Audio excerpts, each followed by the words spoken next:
नमस्कार, मैं डॉक्टर राकेश पाठक। दोस्तों, क्या यह मुमकिन है कि प्रधानमंत्री नरेंद्र मोदी ने राष्ट्रीय स्वयंसेवक संघ की सुपारी ले रखी हो? क्या यह संभव है कि नरेंद्र मोदी इन दिनों संघ को बेनकाब करने के अभियान पर निकले हुए हों? क्या यह मुमकिन है कि नरेंद्र मोदी जानबूझकर ऐसे मुद्दे देश के सामने रख रहे हों जिनसे राष्ट्रीय स्वयंसेवक संघ की आजादी की लड़ाई में भूमिका बेनकाब हो जाए? ये सवाल इसलिए पूछे जा रहे हैं क्योंकि प्रधानमंत्री नरेंद्र मोदी ने पिछले कुछ समय में दो ऐसे काम किए हैं जिससे संघ खुद ब खुद कटघरे में खड़ा हो गया है।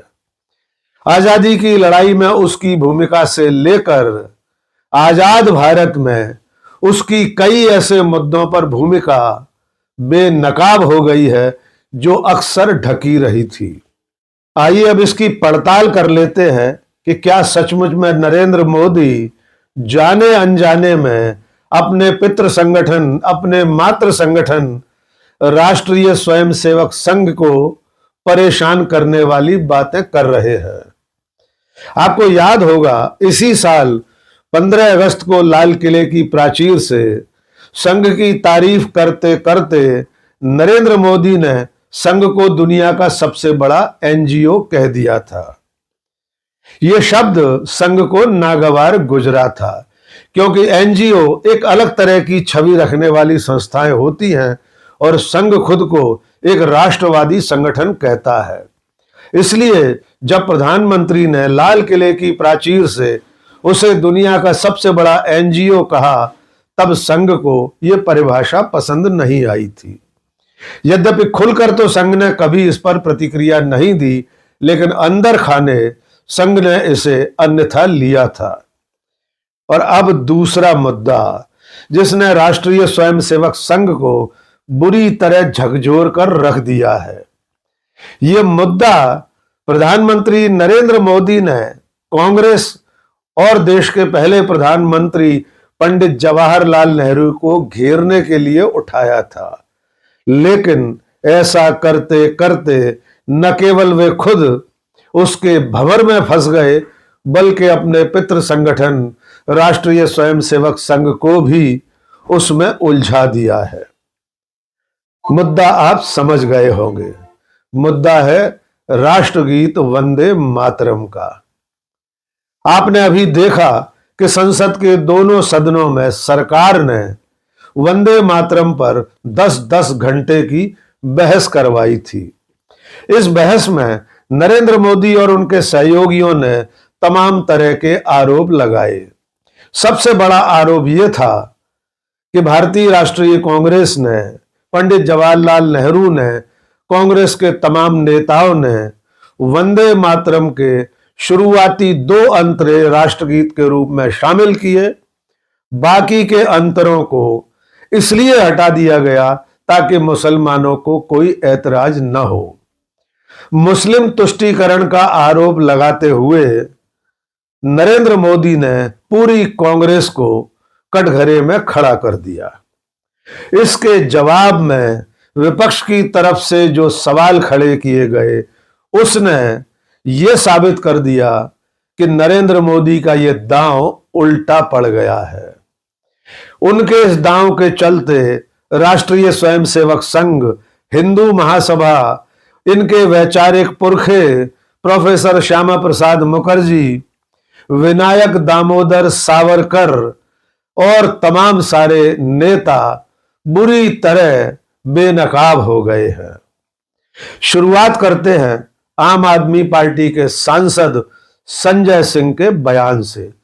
संजय सिंह ने सीधा सवाल पूछा कि जब इस देश के लोग वंदे मातरम गाते हुए, वंदे मातरम का नारा लगाते हुए जेल जा रहे थे, कोड़े खा रहे थे, तब संघ के कितने लोग जेल गए थे? आइए सुनते हैं संजय सिंह का संसद में दिया गया यह बयान। वंदे मातरम का नारा लगाकर लोग जेल गए, लाठियां पड़ी उनको। आरएसएस के 4 लोगों का नाम बताओ जो वंदे मातरम नारा लगा के जेल गए, उनका नाम बताओ आप। 4 लोगों का नाम बताओ आप। अपने 4 पुरखों का नाम आप बताओ। आप नहीं बता सकते क्योंकि आजादी के आंदोलन में आपका कोई इतिहास नहीं। कभी आप कहते हो सरदार वल्लभ भाई पटेल आपके हैं। अरे भैया, सरदार वल्लभ भाई पटेल ने आरएसएस के ऊपर बैन लगाया था, यह रिकॉर्डेड हिस्ट्री है। और जब 18 महीने जेल में रखा गया आरएसएस के लोगों को राष्ट्रपिता महात्मा गांधी की हत्या के अपराध में, जब उनको छोड़ा गया, बैन हटाया गया, तो उसमें शर्त लगाई कि आप राष्ट्रीय ध्वज को मानेंगे, यानी कि आप तिरंगे झंडे को भी नहीं मानते थे। आपने 52 साल तक हिंदुस्तान का तिरंगा झंडा आरएसएस के मुख्यालय पे नहीं फहराया सर, नहीं फहराया। आप तिरंगे का विरोध करते हैं, भारत के राष्ट्रीय ध्वज का विरोध करते हैं। जो लोग तिरंगे और राष्ट्रीय ध्वज का विरोध कर सकते हैं वो भारत माता के सच्चे सपूत नहीं हैं। आप भारत के राष्ट्रगान का विरोध कर रहे हैं। आपके मुख्य पत्र में भारत के राष्ट्रगान का विरोध लिखा गया है। इसके लिए भारत के प्रधानमंत्री को और पूरी की पूरी भारतीय जनता पार्टी को, जो अपने आप को आरएसएस को अपना आदर्श मानती है, पूरे देश से माफी मांगनी चाहिए। अब इसके बाद सुनिए राज्यसभा के सांसद कपिल सिब्बल का भाषण। कपिल सिब्बल ने कहा, अत्याचारी क्या वंदे मातरम गाएगा। आइए सुनते हैं कपिल सिब्बल ने किस तरह सरकार को घेरा है। Mataram has been literally the war cry of the terrorist. क्या मतलब था कि जो वहां लड़ाई लड़ रहे थे कॉलोनियल पावर के खिलाफ, उनको टेररिस्ट बुलाया गया। क्यों बुलाया गया? क्योंकि अपने हकों के लिए लड़ रहे थे, इसीलिए बुलाया गया ना। तो आजकल के जो हमारे छात्र हैं वो टेररिस्ट हो गए हैं, हमारे जर्नलिस्ट हैं वो टेररिस्ट हो गए हैं, उनके खिलाफ यूएपीए ये चीजें लग रही हैं ना। तो उनकी लड़ाई कौन लड़ेगा? सत्ता पक्ष के लोग तो लड़ नहीं सकते। तो जो अचंभे की बात यह है कि ये वंदे मातरम की बात करते हैं, जब हमें वंदे मातरम की बात करनी चाहिए। वंदे मातरम तो हमें चिल्लाना चाहिए ना। इनका क्या हक है? ये तो अत्याचार रोज करते हैं, जनता के ऊपर रोज करते हैं ये अत्याचार। इनका क्या हक है?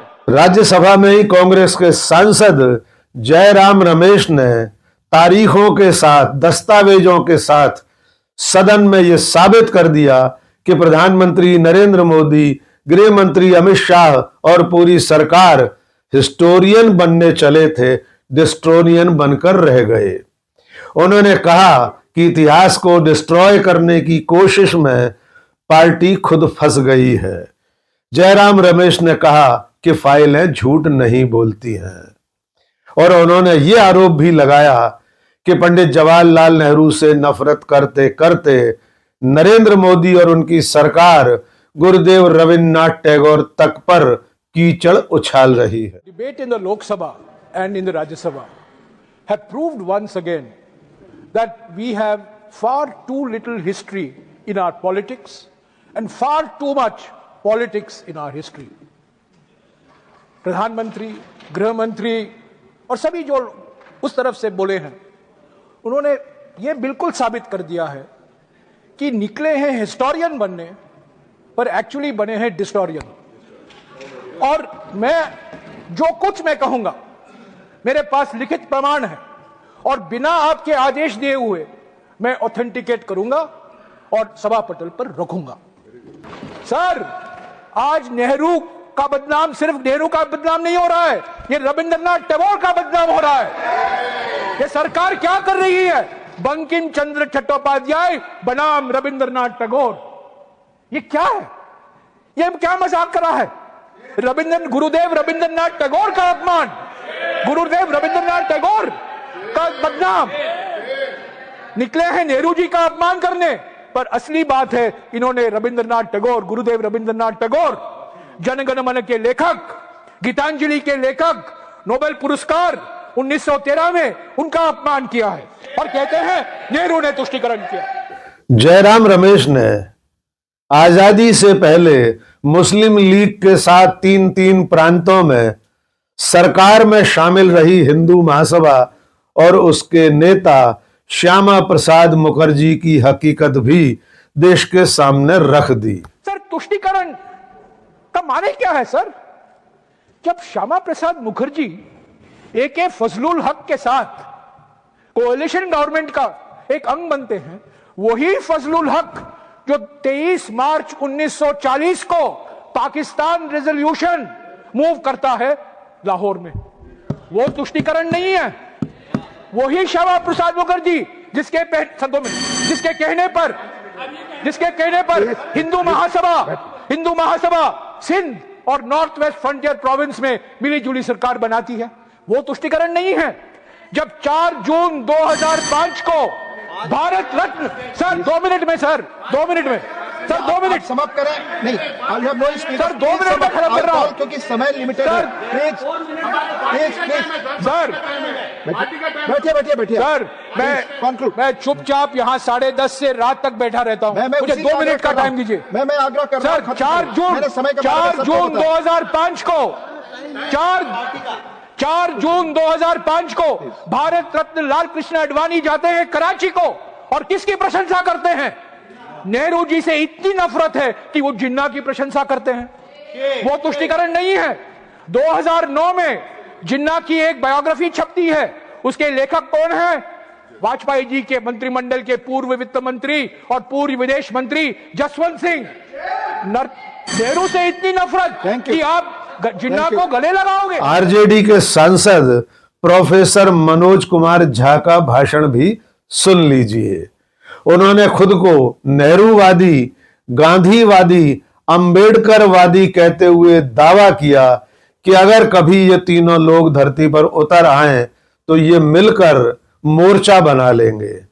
उन्होंने कहा कि वंदे मातरम की जयंती या वर्षगांठ के नाम पर गांठ बांधना ठीक नहीं है। तो मेरे लिए यह अवसर 150वीं वर्षगांठ या सालगिरह इस खूबसूरत गीत का एक अवसर भी है आकलन करने का।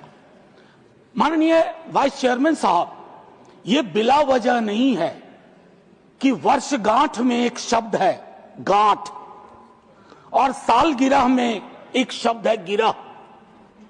तो ये गिरह और गांठ को समझे बगैर 150वीं साल का उत्सव मैं समझता हूं आधा अधूरा होगा, बेईमानी होगी हम सबके बिहाफ पे। मैं क्रमशः कुछ बातें आपके समक्ष रखूंगा। कोशिश करूंगा कि मेरी बातों से किसी को कष्ट ना हो। इसलिए नहीं कि मेरे पास कष्ट पहुंचाने का कारण नहीं है, बल्कि इसलिए कि कष्ट पहुंचाने में ही इस देश की ऊर्जा जा रही है। जिन ओहदेदारों को मलहम लगाना चाहिए वो नमक की बोरी लेके जख्मों पे छिड़कते हैं।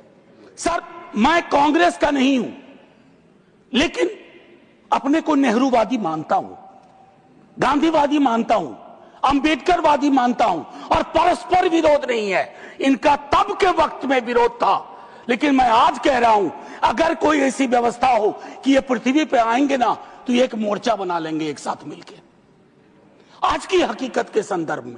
इसके अलावा लोकसभा में प्रियंका गांधी, दीपेंद्र सिंह हुड्डा, गौरव गोगोई, अखिलेश यादव, महुआ मोइत्रा और तमाम दूसरे सांसदों के भाषण आप सुन चुके हैं।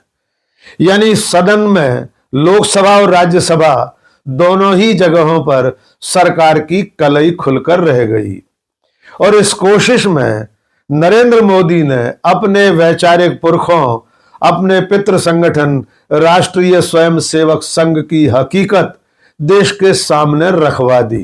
तो वंदे मातरम पर हुई इस बहस में जो हासिल हुआ वो भी एक बार फिर से सुन लीजिए। नंबर 1, इस बहस के बाद पूरे देश को एक बार फिर याद दिला दिया गया कि आजादी की लड़ाई में राष्ट्रीय स्वयंसेवक संघ शामिल नहीं था। नंबर 2, जब इस देश के लोग वंदे मातरम गाते हुए, नारे लगाते हुए अंग्रेजों के डंडे और कोड़े खा रहे थे, जेलों में जा रहे थे, तब राष्ट्रीय स्वयंसेवक संघ के लोग झूठे मुंह भी वंदे मातरम का नारा नहीं लगाते थे। जैसा कि संजय सिंह ने चुनौती दी कि 4 नाम भी बता दीजिए जो वंदे मातरम गाते हुए जेल गए हों, लेकिन संघ के पास 4 तो छोड़िए 2 नाम नहीं है। नंबर 3, नरेंद्र मोदी और उनकी सरकार का आरोप था कि मुस्लिम तुष्टीकरण के लिए वंदे मातरम को काटा छांटा गया है। इस आरोप के जवाब में अब देश ये जान चुका है कि आजादी से पहले भारतीय जनता पार्टी के वैचारिक पुरखे उनका मातृ संगठन, उनका सहयोगी संगठन हिंदू महासभा मुस्लिम लीग के साथ 3-3 राज्यों में सरकार में शामिल थे। नंबर 4, वंदे मातरम की इस बहस के बाद यह भी साबित हो गया कि भारत छोड़ो आंदोलन के समय राष्ट्रीय स्वयंसेवक संघ और हिंदू महासभा उस आंदोलन से पूरी तरह दूर खड़े थे, इसके उलट अंग्रेजों का साथ दे रहे थे। इसलिए जैसा कि हमने अपने वीडियो की शुरुआत में आपसे कहा कि कहीं ऐसा तो नहीं कि नरेंद्र मोदी ने संघ की सुपारी ले रखी हो। नरेंद्र मोदी गाहे बगाहे ऐसे मुद्दे उठाते हैं जिन पर न केवल वे खुद फंस जाते हैं, उनकी पार्टी फंस जाती है, बल्कि राष्ट्रीय स्वयंसेवक संघ भी बुरी तरह से भंवर में फंस जाता है। उसके पास इन ऐतिहासिक दस्तावेजों का, इन प्रमाणों का कोई उत्तर नहीं होता कि वो आजादी की लड़ाई में शामिल क्यों नहीं था। इसलिए दूसरे नजरिए से जरूर सोचिएगा कि कहीं ऐसा तो नहीं कि संघ से परेशान होकर अब नरेंद्र मोदी ने संघ की ही सुपारी ले रखी हो, संघ को ही हर तरह से बेनकाब करने के काम में गुपचुप लगे हुए हो। क्योंकि आप जानते हैं कि मोदी अपनी मर्जी से पार्टी का राष्ट्रीय अध्यक्ष नहीं चुन पा रहे। राष्ट्रीय स्वयंसेवक संघ ने वीटो लगा रखा है। तो इंतजार कीजिए कि नरेंद्र मोदी अगली बार कौन सा मुद्दा लेकर आएंगे जिसमें संघ बुरी तरह फंस जाए और उसे निकलने का कोई रास्ता न सूझे। जैसे वंदे मातरम पर फंसा हुआ संघ इस वक्त बुरी तरह छटपटा रहा है, उसके पास कोई रास्ता नहीं है ये साबित करने का कि वो आजादी की लड़ाई में शामिल था। आज के इस वीडियो में बस इतना ही। बहुत बहुत शुक्रिया। जय हिंद।